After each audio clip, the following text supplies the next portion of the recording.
Continuamos aqui a nossa conversa com Paulo Ejo. Agora temos que dobrar a língua e falar Dr. Paulo. Dr. Paulo Ejo, porque formou-se já na Universidade de Brasília, fez residência em Brasília, no Hospital Distrital, hoje Hospital de Base de Brasília, e não sei por que cargas d'água veio parar em São Gotardo. Você pode explicar por que veio parar em São Gotardo? Essa de doutor, viu, Edson? Não há necessidade, porque toda pessoa que conclui o curso superior igualitariamente é doutor. Se o médico é doutor, então todo mundo tem que ser doutor. Apenas o doutor, me parece que vem do vernáculo inglês, doctor, né? Que lá, na verdade, é um sinônimo de médico, né? Por isso que nós adotamos esse europeísmo inglês em relação a doctor, para o médico. Mas, na verdade, sendo assim, por questões de igualdade, todo mundo é doutor. Mas eu vim para São Gotardo, na verdade, um pouco porque já conhecia São Gotardo, porque eu era casado com a Maria Helena, que é nascida aqui em São Gotardo, de família do seu Edson Souza e dona Geralda Mendes. Então eu vim para São Gotardo, não vim propriamente devido à família, mas também devido ao convite do Dr. Joaquim e depois do Ganimedes, que era presidente da Santa Casa, para vir para São Gotardo, para trabalhar na Santa Casa de São Gotardo. Então, terminada a residência, foi acertado que eu viria para São Gotardo, trabalhar aqui em companhia, fazer companhia ao Dr. Joaquim na Santa Casa. E assim que começamos o trabalho na medicina de São Gotardo. E assim, infelizmente, apesar das dificuldades de adaptação, porque eu estava saindo de um hospital onde que eu via só cirurgia praticamente. Mas felizmente eu fiz um bom curso, onde que procurei estudar a medicina geral. Isso me facilitou muito entender de todos os casos que aqui, como é interior, o médico que chega, ele tem que olhar para todas as áreas praticamente. E de certa forma encaminhar, quando o caso é mais sério, para especialista. É o que acontece até hoje. Então todo médico em São Gotardo, até hoje, ele tem uma visão geral da medicina e procura encaminhar para especialista. Na nossa época, era clínico geral. Eu não era cirurgião propriamente, apesar de ter feito a especialização. Então a gente atendia de tudo. Atendia criança, atendia senhoras, atendia pré-natal, atendia parto, operava apendicite, operava vesícula, operava facada, atendia tiro, atendia osso quebrado, até onde a gente dava conta, atendia problema de pele.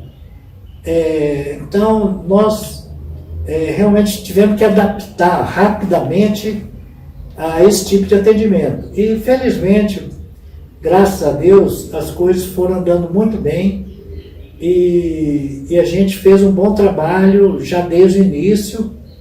Eu me lembro que nós operamos o primeiro caso quando eu cheguei aqui, em 26 de dezembro de 1976, na Santa Casa.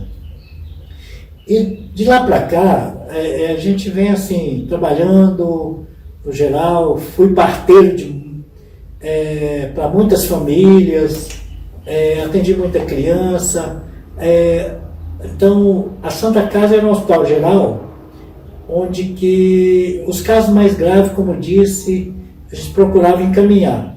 Só que, na época, isso há 40 e tantos anos, mais de 40 anos, era muito difícil encaminhar, porque até Patos de Minas não tinha neurologia, a ortopedia era precária, anestesistas tinha os dois, a cirurgia não era melhor que a nossa, porque tinha o Pio XII também, que era bastante forte para o interior, tinha o Dr. Zé Pessoa, Dr. César, tinha o Dr. Jair, tinha o Dr. Holmes, tinha o Dr. Gilson, tinha um bom laboratório, o Dr. Gilmar, Humberto, que trabalhava, Dr. Luiz, que era bioquímico. Então tinha um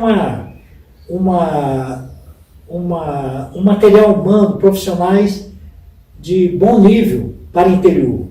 Então se resolvia grande parte dos problemas, inclusive não só de São Gotardo, mas também Pratiros, Matutina, Santa Rosa, Rio Paranaíba. Era muito centrado aqui o atendimento. Então assim nós começamos. E a Santa Casa tinha um regime assim: a gente atendia particular, aqueles que podiam pagar, a gente atendia os convênios de Fundo Rural, de INSS, convênio de caixa, de banco, da polícia. Então era mais ou menos assim o atendimento. E a Sociedade São Vicente triava para a gente os casos de pessoas que tinham baixíssimo poder aquisitivo.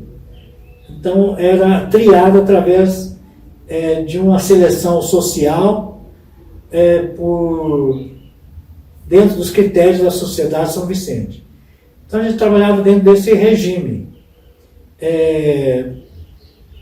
Então foi um grande aprendizado também para mim, que eu passei a atender na medicina geral, e até hoje eu faço isso, por sinal. Felizmente aprendi muito, mais coisa. Até hoje ainda opero muitos casos.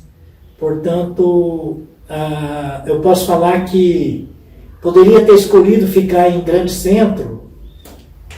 Eu tenho colegas de turma e colegas de especialização que trabalham até hoje em Brasília e outros municípios, tipo Paracatu, Cristalina, Goiás afora, Goiânia.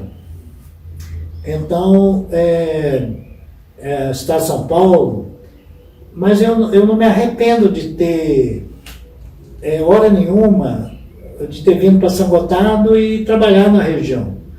Porque, profissionalmente, acho que fui bastante útil, porque eu vim para uma região que precisava mais do que ficar em Brasília.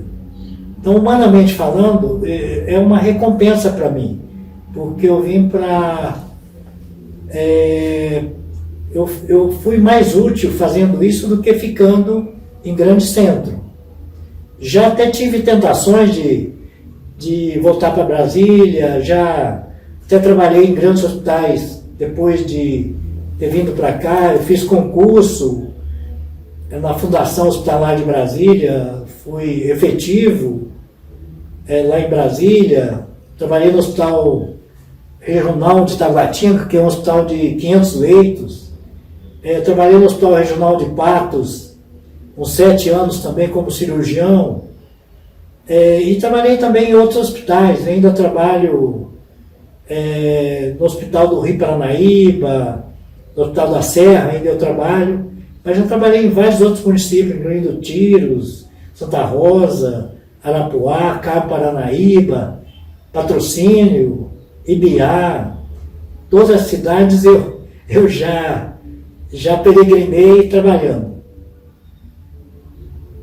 Nossa, realmente é uma área grande, né? É verdade. Pois é, mas então você, pelo visto, você não tem a sua medicina praticamente pública, né? Hospital público, né?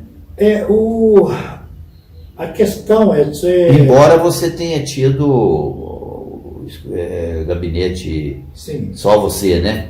No início, como a Santa Casa tinha consultório para atender particular, eu tive uma boa clientela, mas boa mesmo. E atendia também os internados pelo Fundo Rural, pelo INSS, e até os indigentes também, no caso, a gente atendia. A mudança um pouco mais radical foi depois que eu entrei na vida política. Aí a situação mudou um pouco, porque a minha dedicação ao consultório particular ficou mais complicado, mais difícil. Aí eu passei a trabalhar através de vínculo com prefeituras em outros municípios. Então foi mudando, mas o meu início mesmo foi com o consultório particular. Foi onde foi esse início? Isso foi na Santa Casa. Ah, sim. Pois é, mas lá também tinha um atendimento público, né? Tinha atendimento com o INSS e com o Fundo Rural. E com os internados, que a maioria era de convênios e previdência. Essa ideia, por exemplo, do SUS, ela apareceu quando? Porque aí seria uma medicina universal para todo mundo. Não se fala em dinheiro. Até 1988, quando foi redigida a última Constituição, a Constituição Federal, aí veio no bojo da Constituição a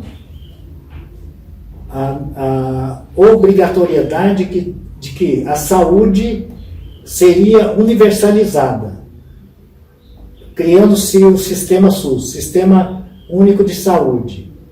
Tudo que fosse previdenciário passaria pelo SUS. Então, aí veio em cadeia a responsabilidade, governo federal, governo estadual e municípios. Então, o governo federal ia ter que gerir a parte da saúde, o Estado ia ter a responsabilidade e os municípios. Então, no caso dos municípios, por exemplo, teria que elaborar um projeto para que pudesse atender a nível hospitalar, a nível de atendimento de ambulatório e a nível emergencial. Então, a nível emergencial seria o pronto-socorro, pronto-atendimento, essas coisas. Então, dependia dos municípios menores que tinham o pronto-atendimento. E depois veio a política também do PSF, né? Política de Saúde da Família, que para chegar mais na ponta, junto às comunidades, os atendimentos que na verdade não deixa de ser um membro do SUS. Aí o SUS ficou com o alcance de abrir para a comunidade através do PSF, do Programa da Saúde da Família. Através do Programa da Saúde da Família é feito o atendimento básico e a triagem para aos exames e as necessidades conforme especialidade. Então, o SUS virou uma... na verdade, tem o embasamento jurídico, né, constitucional, através da Constituição de 1988, Constituição Federal, que detém a regulamentação do SUS. Porque isso aí é uma discussão, parece que hoje, por exemplo, 2022, ela está muito, assim, alta, né? Privatizar a medicina, isso não é do interesse da população, não, né? A questão toda, há sempre conflitos, né? Há muito conflito de interesse, conflito de distribuição de recursos, conflitos na distribuição de recursos. Então, Na questão do conflito da distribuição de recursos, um dos problemas é que a unidade de atendimento de saúde paga numa tabela muito baixa pelo SUS. Pois é, mas ao fazer assim é porque não está querendo promover mesmo. Exato. E existe uma dificuldade para pôr dinheiro na saúde. O dinheiro posto na saúde, para realmente ter um SUS melhor, ainda tem muita limitação em termos de recurso financeiro, na distribuição de recursos. Inclusive, um hospital que tenha convênio com o SUS e preste serviço, vai receber muito pouco por um parto, por uma cirurgia, por um atendimento, não é? Então, talvez isso seja um dos motivos do conflito. Agora, como resolver é questão de discussão a nível nacional e também o país, através da discussão nacional, através do Senado, através do Congresso, de melhorar a questão na aplicação de recursos na saúde, tanto do governo federal como do Estado e do município. Há índices, né, de obrigatoriedade. Por exemplo, os municípios têm a obrigação de aplicar 15% do orçamento, o mínimo, na saúde. Na educação, 25%. Então, existem essas dificuldades ainda que devem evoluir. A pandemia mostrou que o SUS é muito importante. A pandemia mostrou que o PSF é muito importante. Então, quando houve essa demanda em massa para o atendimento pulverizado na comunidade, então se percebeu que o SUS é importante, que tem que aprimorar, que tem que estar melhorando, né? E o outro conflito entre a medicina privada e a medicina do SUS, pública, tem um conflito sério, Edson, que é o problema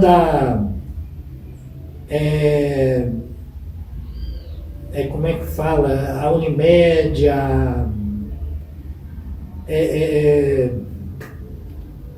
um tipo de gestão terceirizada, sabe? Onde que, na verdade, essa mesma organização, tipo Unimed, contrata médico para atender para ela. Tem associações que contrata médico que paga nem sempre dentro daquilo que é justo, mas dentro daquilo que eles bem entendem. Então, na verdade, o médico virou objeto de exploração em muitas situações. Talvez tenha que regulamentar essas coisas todas. Por isso que eu disse que tem conflito entre a medicina privada e a medicina pública. Mas isso aí é uma questão muito política, e eu estou querendo trazer você mais para o terreno da sua pessoa aqui nesse período de 76 até 82. Né, você teve, o seu grande colega foi o Dr. Joaquim, né?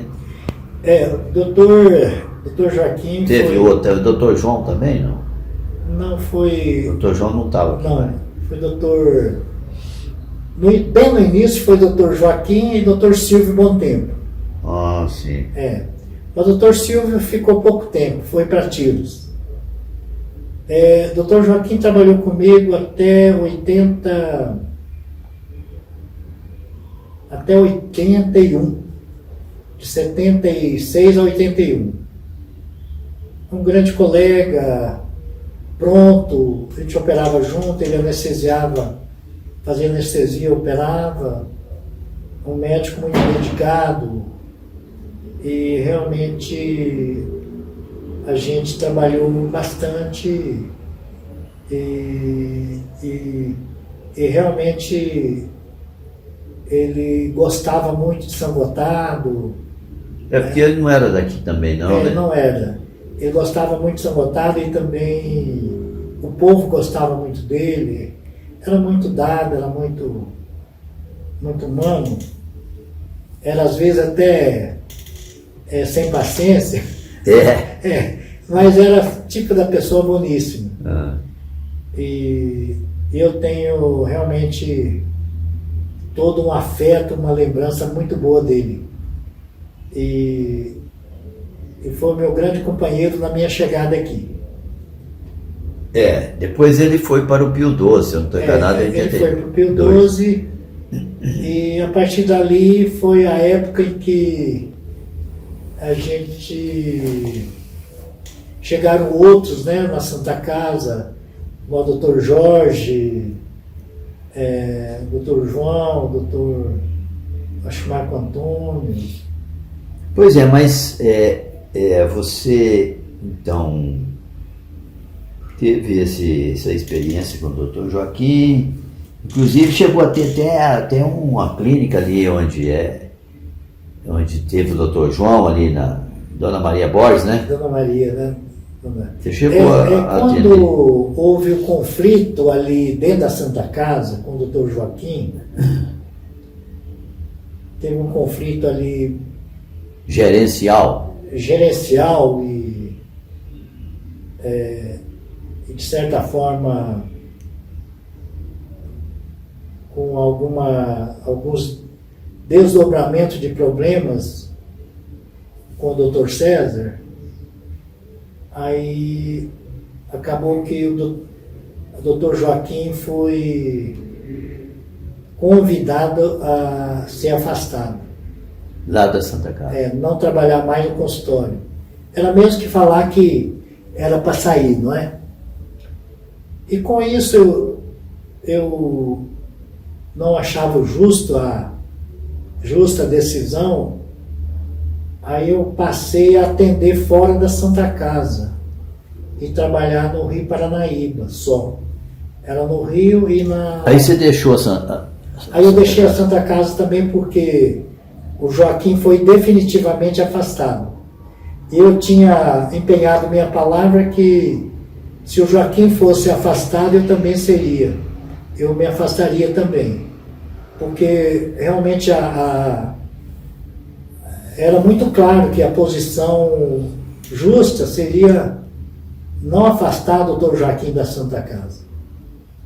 Então, como eu tinha empenhado minha palavra de que se o Joaquim fosse afastado, eu também sairia. Assim foi que eu, para terminar alguns atendimentos, pré-natal, de outros, eu passei a atender no consultório que era do Dr. João e Dr. Se você recuar mais ainda, é Dr. Siqueira, né? Dr. Siqueira, Joaquim exatamente, Siqueira. Dr. Siqueira, ele era vivo ainda? Não era. Não era mais. Tinha falecido em acidente. Né? Porque ele, ali foi a clínica dele, né, Dr. Siqueira? Pai do Vitor, né, grande craque de futebol. Isso. Pois é, mas o fato é o seguinte, você tem muita coisa para contar desse período, né? Nesse período você chegou a atender até em Santa Rosa, não? Santa Rosa, eu atendia em Santa Rosa e Rio Paranaíba, e na Santa Casa. Sim. Depois eu passei a atender no consultório, Rio Paranaíba e Santa Rosa. Pois é, aí você, imagina que tenha sido 81, 82, já está na fase final desse período que eu estou chamando de Paulo Ejo exclusivamente médico. Sim. Porque depois virou político, né? 82 você já virou político. Isso foi, eu atendi no consultório. Ou viraram você político, né? Na verdade, esse período era um período de efervescência, não é? Efervescência, vamos dizer, política e mesmo assim uma agitação na cabeça das comunidades. E você lembra que a gente, de certa forma, nunca fomos indiferentes, né, às questões nacionais, as questões políticas, as questões sociais, nunca foram indiferentes. Eu sempre li, eu tinha lido algumas coisas, por exemplo, Experiência de Lages,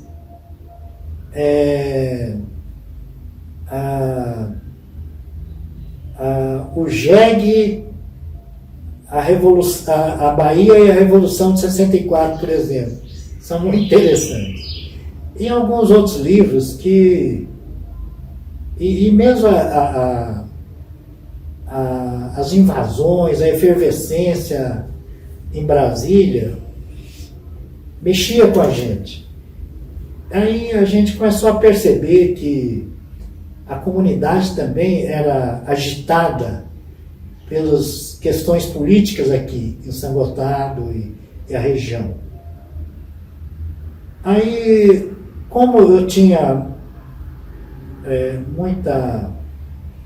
muitas pessoas que conversavam sobre muitos assuntos aqui em São Gotardo, eu comecei a perceber que a revolução da ditadura, a ditadura militar, chegava aqui em São Gotardo. Chegava. Às vezes o povo não imagina, mas chegava. Muita coisa do espírito, né, da ditadura aqui em São Gotardo. Então a nossa comunidade era mais ou menos assim, fechada em torno de decisões de algumas pessoas. Isso a gente percebia. Eram fechadas em torno de poucas pessoas, decisões. Isso era coisa própria da ditadura, não é? Aí, conversando, o pessoal me falaram assim: Paulo, você não quer participar dessa campanha vindoura, não? Aí eu falei: olha, gente, eu não tenho raiz aqui em São Gotardo, política, eu não tenho nenhum questionamento pessoal contra A ou B ou C, mas, sim.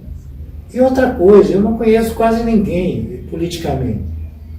Vocês não acham que eu sou um corpo estranho nisso tudo, não?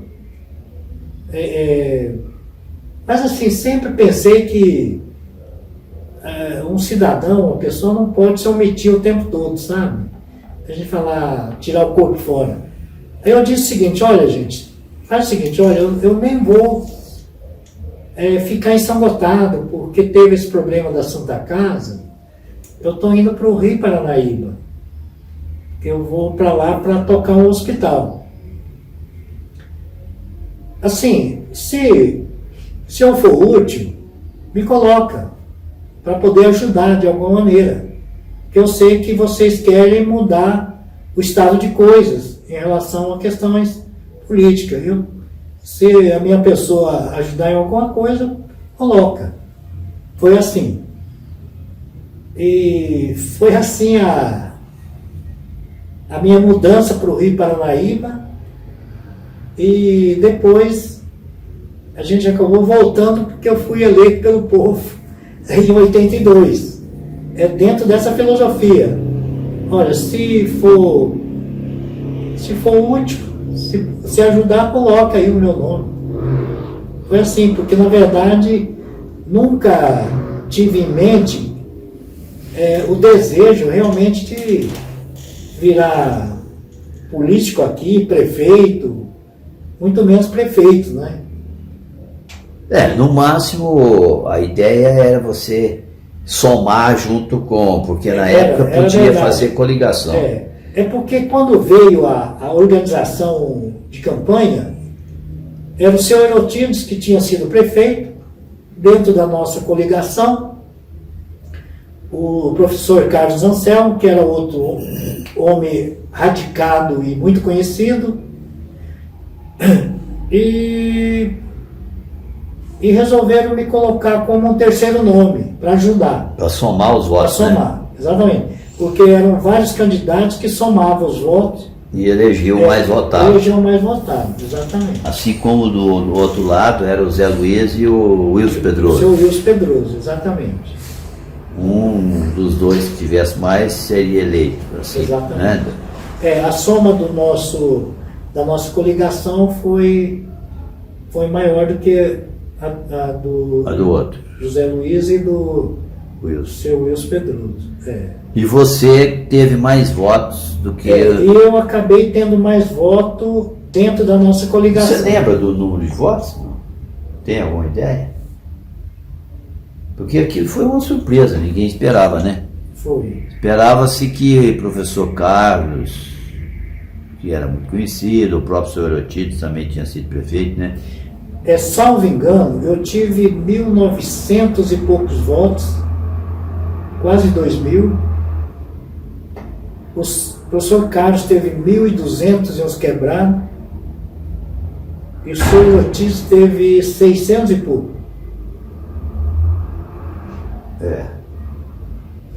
Imagina, né? Quer dizer que somando tudo dá 1.800, 2.800, 3.700. Do outro lado, o seu Zé Luiz teve mais votos e teve mais voto que eu, individualmente. Só que somando os dois deu menos, né? Deu menos. Pois é, então nós estamos terminando aqui o nosso terceiro bloco de conversa aqui com Paulo Ejo. Vamos dar um pequeno intervalo e agora nós vamos voltar com o Paulo Ejo, virou político de repente, né? Até daqui a pouco.